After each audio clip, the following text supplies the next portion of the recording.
Hi friends, welcome to Shweta's kitchen. ఈరోజు మనం street స్టైల్లో పావ్ బాజీ రెసిపీని చేసుకుందామండి. ఇది ఎంతో ఈజీగా ఇంకా టేస్టీగా ఉంటుంది. మేమైతే కొన్నిసార్లు ఈవినింగ్ మీల్ని స్కిప్ చేసి ఈ రెసిపీని చేసుకుంటామండి. నేను చెప్పినట్లు చేసి చూడండి, ఎంతో పర్ఫెక్ట్గా వస్తుంది.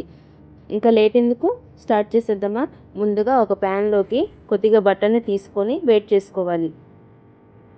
ముందుగానే కావాల్సిన వెజిటేబుల్స్ అన్నీ సన్నగా కట్ చేసుకోవాలి.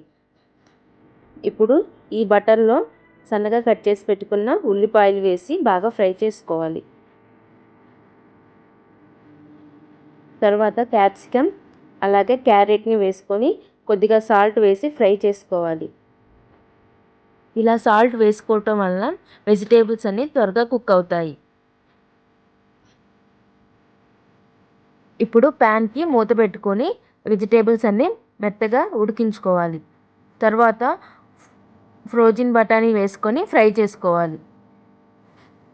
మూత పెట్టుకొని వెజిటేబుల్స్ అన్నీ మధ్య మధ్యలో కలుపుకుంటూ 5 నిమిషాలు ఉడికించుకోవాలి. వెజిటేబుల్స్ అన్నీ ఉడికిన తర్వాత ఫ్రెష్గా పట్టుకున్న అల్లం వెల్లుల్లి పేస్ట్ వేసుకొని పచ్చి వాసన పోయే వరకు వేయించుకోవాలి. ఇప్పుడు ఫైనల్గా సన్నగా తరుగుకున్న టమాటాను వేసి టమాటా పూర్తిగా ఉడికే వరకు మగ్గించుకోవాలి. ఇప్పుడు కొద్దిగా కసూరి మేతి వేసుకోవాలి. ఇది చాలా ఇంపార్టెంట్ అండి, అస్సలు మిస్ కాకూడదు. కసూరి మేతి వేయటం వలన బాజీ టేస్ట్ ఎక్సలెంట్గా వస్తుంది. తర్వాత ఉడికించిన బంగాళదుంపలు 2 వేసుకొని 2 నిమిషాలు బాగా వేయించుకోవాలి. ఈ బంగాళదుంపలు వేగాక అందులోకి రుచిగా సరిపడా కారం వేసుకొని బాగా ఫ్రై చేసుకోవాలి.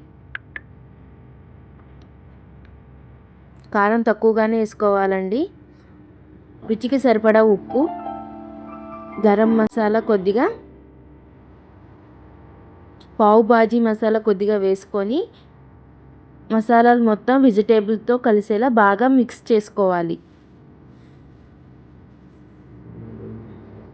తర్వాత మసాలాల్లో వెజిటేబుల్స్ మొత్తం మెత్తగా మ్యాష్ చేసుకోవాలి. బాజీ గుజ్జుగా రావాలంటే ఈ వెజిటేబుల్స్ అన్నీ సాధ్యమైనంత వరకు మెత్తగా మ్యాష్ చేసుకోవాలి.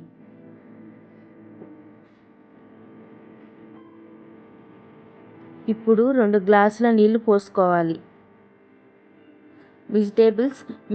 వెజిటేబుల్ మిక్స్ని చిక్కగా దగ్గర పడే వరకు ఉడికించుకోవాలి.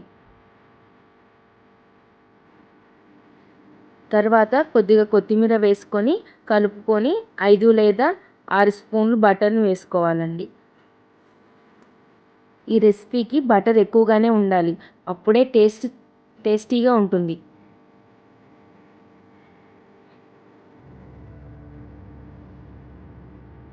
ఫైనల్గా కొద్దిగా కొత్తిమీర వేసుకొని దింపుకోవటమేనండి. అంతేనండి, మన పావు బాజీ కోసం బాజీ రెడీ అయిపోయింది. ఇప్పుడు పావుని రెడీ చేసుకుందాం. పావు కోసం స్టవ్ మీద ప్యాన్ తీసుకొని కొద్దిగా బటర్ వేసుకొని దానిలో కొద్దిగా పావు బాజీ మసాలా,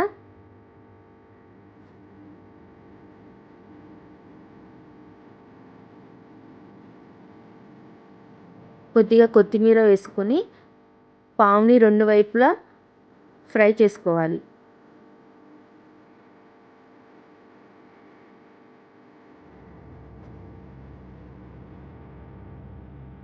అంతేనండి, ఎంతో టేస్టీగా ఉండే పావు బాజీ రెసిపీ రెడీ అయిపోయింది. వేడివేడిగా సర్వ్ చేసుకొని తింటే అదిరిపోతుంది. ఈ రెసిపీ నచ్చినట్లయితే తప్పకుండా ట్రై చేయండి. ట్రై చేసి ఎలా ఉందో కామెంట్ చేసి చెప్పండి. ఈ వీడియో మీకు నచ్చినట్లయితే లైక్ చేయండి, షేర్ చేయండి, కామెంట్ చేయండి. అలాగే నా ఛానల్ని సబ్స్క్రైబ్ చేసుకోండి.